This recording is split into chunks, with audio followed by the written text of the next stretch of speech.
sinari nzi ko umuntu yagwa hasi ngahita apfa. N'ubu ntabwo ndabyakira. Akakiriramo korali z'Imana, ntabwo gihe nari nzi ibi bintu uko byaba, n'urupfu ntabwo namutekeragaho. Numvaga ko urukundo rw'Imana rwamujemo, naho byari amarenga yo kunsezera. Njya nibaza nk'iyo ndyamye se, iyo yikubita ahantu hatari umuntu muzi, twari kuzamubura tukazashakisha ntitumenye aho tumushakira. Ariko Imana yari ibizi. Mu bihe bya nyuma byo twarabanye, ariko atumva.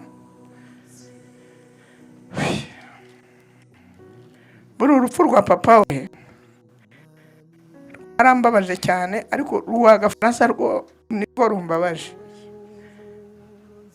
Apfuye ari muto. Nabana papa we yari yarabyaye abana. Ikindi kimbabaje nuko Gafaransa apfuye buheriheri. Ariko nuko Imana yabishimye. Ntabwo byoroshye kugira icyo umuntu yavuga hano, ariko nasabye Imana ngo impe imbaraga ngire icyo mvuga. Uko navuze naba ndi ikigwari, nta magambo menshi igihe ndi buvuge uretse gushima. Nimugoroba nabonye umwanya ndavuga abatari bahari bihangane, ya no gushima. Urupfu rwa Gafaransa rwanyeretse urukundo rw'Imana, kuko akimara gusinzira aribajije ese ubu ikiriyo kizabera hehe,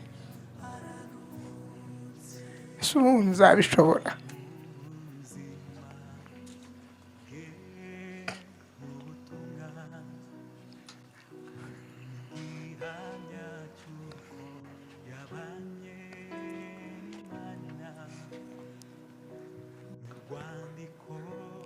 Ariko Imana yakoresheje abantu binyereka ko Gafaransa yari afite inshuti, kandi n'Imana yo mu ijuru yamukundaga. Kuko mu bihe bya nyuma naramubwiye Gafaransa, waje twajya gusenga, kuko uyu ufite imyaka 30 irenga utari wanabatizwa. Ngo mama, nguzi ko ngukunda, ngo rwose tuzajyana mu cyumweru gitaha, ku isabato itaha tuzajyana. Satani hari ntabwo yabyishimiye,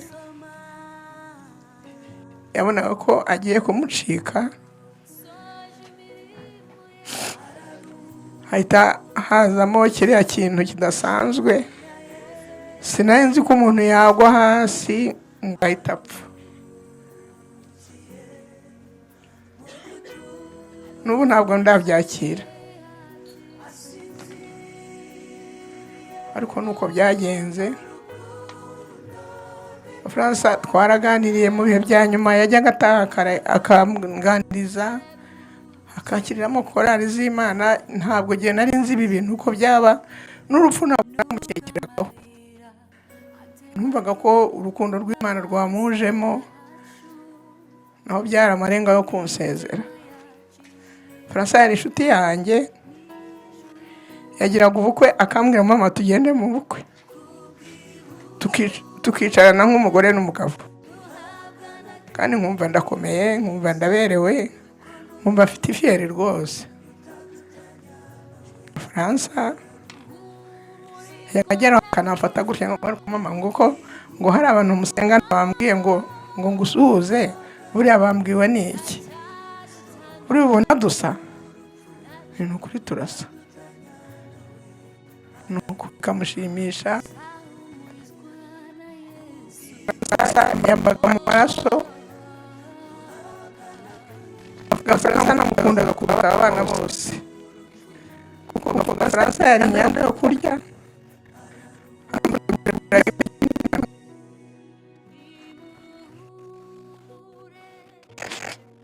Gafaransa abyuka mutegura itoto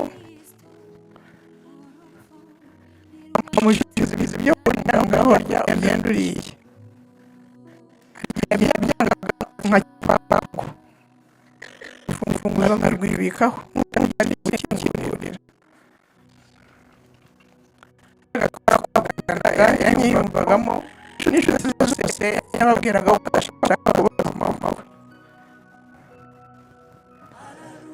Shima Imana rero Francois mu bihe bya nyuma atapfuye urupfu ngo ahita asirira ikindi kirimo Imana ahantu yikubise. Shima Imana ko hari umuntu ubonye umuzi akaduhamagara.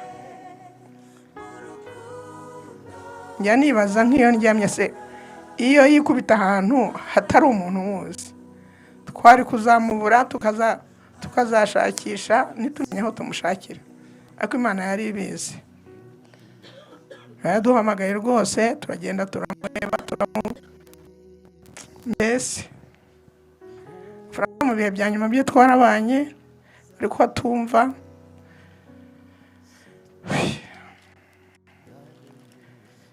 Gafaransa wamuvuga ntabwo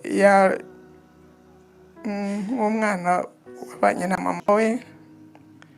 Buri urupfu rwa papa we rwarambabaje cyane, ariko rwa Gafaransa rwo nibwo rumbabaje. Apfuye ari muto, nabona papa we yari yarabyaye abana. Ikindi kimbabaje nuko Gafaransa apfuye buheriheri, ariko nuko Imana yabishimye. Ikanshime rero noneho Imana imutuza heza aho tugiye kumushyira mu gituro. Turasaba Imana ngo cya gitondo cy'umuzuko tuzahurire ku nyanja y'ibirahure dushima izina ry'Imana. Kashime shimira abantu batubaye hafi, shimira abaturanyi, shimira inshuti z'abana banjye, shimira inshuti za Gafaransa. Yajyaga ataha ahangaha ntabwo nzi ko yari afite inshuti zimeze gutya. Sinari nzi ko yagira abantu bamuhurura bangana gutya. Sinari nzi ko mudukunda, ariko Imana yanyeretse urukundo rwayo. Yanyeretse ko ibintu byose biri ku isi byose ni iby'Uwiteka. Shimira itorero ryacu ryatubaye hafi kuva byatangira. Abayobozi ntabwo nari nzi ko munkunda, ndabashimiye. Nipo ni inshuti yanjye, Muhiziyo ni musaza wanjye, arabizi ko mukunda. N'abapasiteri mwese Imana yo mu ijuru ibahe umugisha. Shimira n'abantu bumvise iyo nkuru bakoze ku butunzi bwabo, n'utarashoboye kugera ahangaha wese yakandaga akanyenyeri ukibaza se uyu muntu ibi bintu ni ibiki.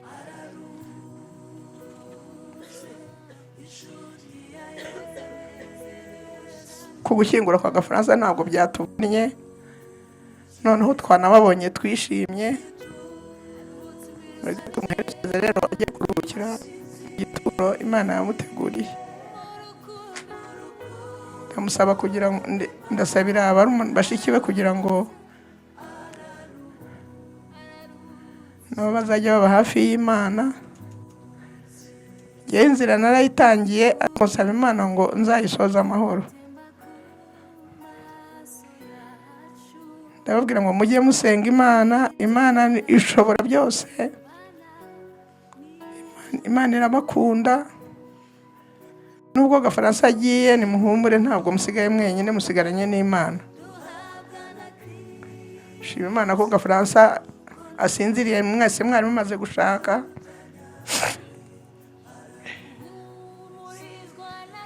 n'uwari usigaye nawe Imana nawe izamukorera ubukwe bwiza. Yatubwiye ati ikintu kimbabaje nuko Gafaransa agiye nanjye atantanze, muri abasaza bawe bandi barahari batanga. Reka ne kuvuga byinshi ndekera aho ngaho. Shima Imana nkomeje itumye ngira icyo mvuga, numvaga ntari bubishobore. Murakoze.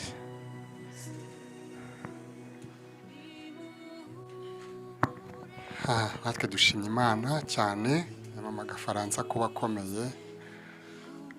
Ndibuka Mercredi nibwo batubwiraga ati ari muri ICU ararembye, tukajya imbere y'Imana gusenga kugira ngo turebe ko hari icyo Imana yakora. Ariko nko ku isaha ya 9 twahise twumva inkuru mbi yuko Gafaransa asinziriye.